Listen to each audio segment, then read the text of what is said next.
పంచాయతీ ఎన్నికల్లో ఇంటివారే నష్టానికి కారణమయ్యారన్నారు ఎమ్మెల్యే తూడి మేఘారెడ్డి. ప్రతిపక్ష పార్టీతో సంబంధం పెట్టుకుని పంచాయతీ ఎన్నికల్లో అభ్యర్థుల ఓటమి కోసం పనిచేశారని ఆరోపిస్తున్నారు. 40 ఏళ్లు వారిని భుజాలపై మోసిన కార్యకర్తలను నమ్మించి మోసం చేశారన్నారు. పార్టీకి మోసం చేసిన వారితో నేరుగా మాట్లాడినా కూడా స్పందన రాలేదన్నారు.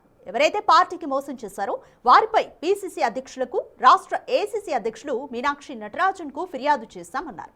క్రమశిక్షణా సంఘం చైర్మన్ మల్లు రవికి సైతం ఫిర్యాదు చేశామన్నారు మేఘారెడ్డి. దీనికి సంబంధించి మోర్ డీటెయిల్స్ మా ప్రతినిధి శంకర్ అందిస్తారు. పంచాయతీ ఎన్నికల తర్వాత వనపర్తి జిల్లాలో రాజకీయం హీటెక్కింది. పాత కొత్త నాయకులంటూ ఎవరు లేరు, అంతా పార్టీ కోసమే కష్టపడాలి, ఏదంటే సీరియస్ యాక్షన్ ఉంటుంది అంటున్నారు వనపర్తి ఎమ్మెల్యే మేఘారెడ్డి. అన్న ఏంటి మొత్తంగా ఇప్పటికి పంచాయతీ ఎన్నికల్లో మీరు పూర్తిగా కొంతమంది ఇంటి వారే పార్టీకి నష్టం చేకూర్చారని కూడా బహిర్గతంగానే మాట్లాడారు. ఇప్పుడు అది సద్దుమణిగిందా? మరి దాని మీద యాక్షన్ ఏ విధంగా ఉండబోతుంది? మొన్నటి సర్పంచ్ ఎలక్షన్లో నేను డైరెక్ట్ ప్రెస్ మీట్ పెట్టి చెప్పిన, మీ ఇంటర్వ్యూలో కూడా చెప్పిన, చాలా టీవీ ఛానల్ ఇంటర్వ్యూలో చెప్పిన. నేను వాళ్ళు ఎవరైతే నేను చెప్పిన వ్యక్తులు ఉన్నారో వాళ్ళు ఏం తప్పులు చేసినారో, వాళ్ళు ఏం చేసినారో, ఏ విలేజ్ ఎట్లా డ్యామేజ్ చేస్తున్నారు, సో ఆ నెంబర్స్ మాకు ఎట్లా తగ్గినాయి, వాళ్ళు ఎందుకు చేసిన ఓటర్స్ అందరూ, ప్రజలందరూ, కాంగ్రెస్ కుటుంబ సభ్యులందరూ కాంగ్రెస్ పార్టీ సైడే ఉన్నారు.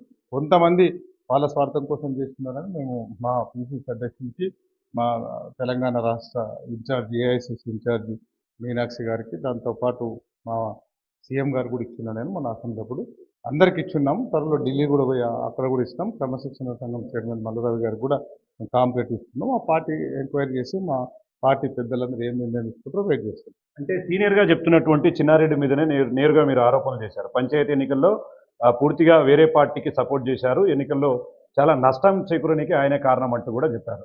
మొత్తంగా రాబోయే రోజుల్లో ఇది సద్దుమణిగే అవకాశాలు ఉన్నాయా లేదా?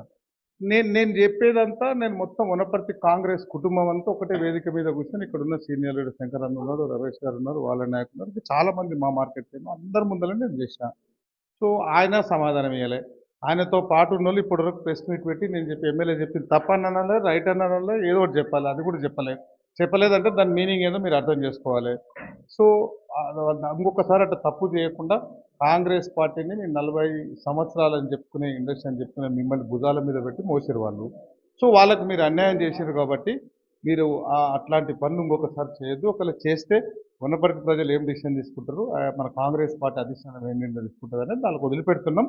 సో మేము ఏం చెప్పినామంటే, వనపర్తి ప్రజలకు నువ్వు మేఘారెడ్డికి బీఫామ్ రాలేదని ఎదురుకు వచ్చి పొడిచినావు, మల్లురావు గారిని ఆయన నాకు సపోర్ట్ చేయలేదు, ఆయన ఎదురుకు వచ్చి పొడిచినావు, ఆయన మేము ఇద్దరం గెలిచినాం. దాని తర్వాత ఇక్కడ లోకల్ బాడీ ఎలక్షన్లో నువ్వు ఎవరిని పొడిచినావు?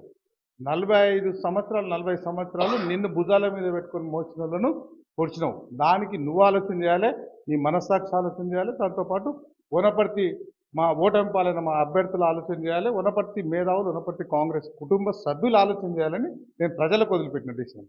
అంటే పంచాయతీ ఎన్నికలు అయిపోయాయి, రాబోయే రోజుల్లో మున్సిపల్ ఎన్నికలు కూడా రాబోతున్నాయి. సేమ్ సీన్ రిపీట్ అవుతుంది అనుకుంటున్నారా, లేదంటే లేదు ఈసారి చాలా స్ట్రిక్ట్గా ఉండబోతుంది అనుకుంటే ఏం చెప్తారు? నేను బరాబర్ చెప్తాను, చాలా వేదిక మీద చెప్పినా, మళ్ళీ ఇప్పుడు కూడా చెప్తున్నా, మీరు అడిగారు కాబట్టి. నేను కాంగ్రెస్ జెండా కింద, కాంగ్రెస్ బీఫామ్ మీద, చెయ్యి గుర్తు మీద ఎమ్మెల్యే అయినా. సో నాకు విశ్వాసం ఉంది కాంగ్రెస్ పార్టీ మీద. ఎట్లాంటి పరిస్థితులు లైన్ దాటనే. అందుకే ప్రతి వేదిక మీద ఏం చెప్తా అంటే, మొన్న ఒక వేదిక మీద మా డీసీసీ అధ్యక్షుడు, కొత్త అధ్యక్షుడు ప్రమాణ స్వీకారం నేను 4 అడుగులు తగ్గడానికి రెడీగా ఉన్నా. సో కాంగ్రెస్ పార్టీ నిలబెట్టాలి, ప్రజలను మోసం చేసిన బీఆర్ఎస్ పార్టీని బొందబెట్టాలి, అక్షింతల పార్టీని దరిదాపులు రాడేయకూడదు. ఇది నా కాన్సెప్ట్. నేను మొన్న చెప్పిన సమన్వయ కమిటీ వేద్దాం, సమన్వయ కమిటీ ఎవరెవరు అప్లై చేస్తారో వాళ్ళతో అప్లై చేయమని చెప్తాం. మా పెద్ద మనుషులందరూ సమన్వయ కమిటీ, ఒక్కొక్క వార్డు నుంచి ఒక్కొక్క కౌన్సిలర్ అభ్యర్థి 2-3 వస్తే వాళ్ళ మీద సర్వేలు చేసేసి కాంగ్రెస్ బీఫామ్ ఎవరికి ఇస్తే వాళ్ళు బరాబర్ పనిచేయాల్సిందే. ఏం వర్గాలు లేవు, నా వర్గం లేదు, ఇంకో వర్గం, ఓన్లీ ఫర్ కాంగ్రెస్ వర్గమే. ఇప్పుడు కూడా తప్పు చేస్తే ఏఐసిసి పీసీసీ ఎప్పుడు నిర్ణయం తీసుకొని ఎప్పుడు శిక్ష చేస్తారో నాకు తెలియదు, కానీ వనపర్తి ప్రజలైతే శిక్ష చేయడానికి రెడీగా. అంటే ఇప్పటికే మీరు ఏఐసిసికి ఫిర్యాదు కూడా చేశామంటున్నారు, ఏఐసిసి నుంచి కానీ ఎట్లుంది మరి? ఇప్పటికే సీనియర్గా ఉన్నటువంటి చిన్నారెడ్డి గారితో నేరుగా మాట్లాడితే సమస్య సద్దుమరిగే అవకాశాలు కనిపించట్లేదా? నేను చెప్పినా కదా, నేను మాట్లాడడానికి నేను రెడీగా ఉన్నా. చాలాసార్లు అన్ని వేదికల మీద చెప్పిన, సమన్వయ కమిటీ వేద్దామని అన్ని చెప్పినా, అది చెప్పినాం, ఇది చెప్పినాం. ముందుకు రారు, వాళ్ళు కలిసిపోయే గుణం లేదు, కలిసి మాట్లాడే అలవాటు లేదు. అంటే చెప్తున్నా కదా, వనపర్తిలో అంతకుముందు ఒక ఆయన టీడీపీలో ఉన్న పెద్ద మనిషి, నేను చంద్రబాబు తర్వాత కుప్పం తర్వాత నేను మొత్తం ఇక్కడ సిపాయికి మొత్తం ఇక్కడ నేనే చేసినా చెప్పుకున్నట్టు ఆయన ఒక ఆయన. దాని తర్వాత ఇప్పటిదాకా మనం మాట్లాడుకున్నట్టు ఆయన మేము 4 సార్లు గెలిచిన, నేను 9 సార్లు నిలబడ్డా. వనపర్తికి మొత్తం నేనే చేసిన. ఉంటే నేను ఉండాలి, నా తర్వాత నా కుటుంబం ఉండాలి, తర్వాత ఇంకెవరు ఉండాలి, ఇంకొకరు ఉండాలని కోరుకుంటాను. ఇంకొక ఆయన నేను నెంబర్ 4 కేసీఆర్ కుటుంబం తర్వాత మొత్తం కొండ గుట్ట బండ పెద్ద సిపాయిని పూడంగినని చెప్పుకున్నట్టు ఆయన. వీళ్ళు ముగ్గురు ఒకటైన, ఓపెన్గా చెప్తున్నా, మీరు క్లాస్ నుంచి చేసుకోండి. వీళ్ళు ముగ్గురు ఒకటైనప్పుడే ఎమ్మెల్యే నన్ను ఓడగొట్టలేదు. వనపర్తి ప్రజలు చాలా మేధావులు, చాలా నిర్ణయం తీసుకుంటారు, చాలా చదువుకున్న వాళ్ళు, చాలా మేధావులు. నిర్ణయం తీసుకొని ఓట్లు వేసినారు.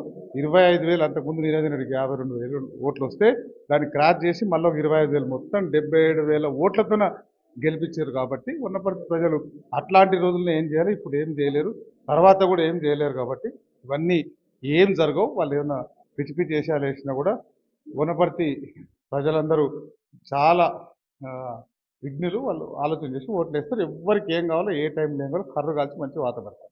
సో చివరగా కొత్త పాత నాయకులు అంటూ ఒక స్లోగన్ వినిపించింది వనపర్తి జిల్లాలో. అది కాంగ్రెస్ పార్టీ ఇంకా కొనసాగుతుందా?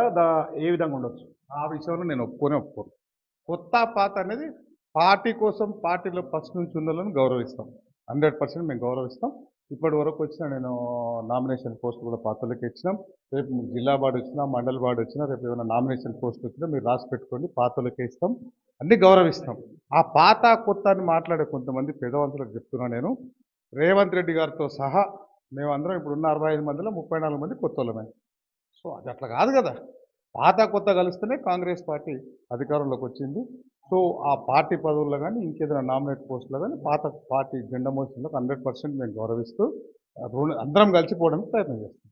సో చూస్తున్నాం పంచాయతీ ఎన్నికల్లో జరిగినటువంటి నష్టాన్ని మరొకసారి జరగనివ్వకుండా ఈసారి పార్టీ లైన్ ఎవరైనా దాడితే వారిపై పూర్తి స్థాయిలో కఠినమైన చర్యలు తీసుకునేలాగా పార్టీ లాభం కోసం మున్సిపల్ ఎన్నికల్లో మొత్తంగా మెజార్టీ సీట్లు సాధించేందుకు ప్రయత్నం చేస్తామని చెప్పి కూడా వనపర్తి ఎమ్మెల్యే మెగారెడ్డి చెప్తున్నటువంటి సిచ్యువేషన్ కనపడుతుంది. ఇది ఇక్కడ అప్డేట్. కెమెరా పర్సన్ నగేష్తో శంకర్, బిగ్ టీవీ, వనపర్తి నుండి.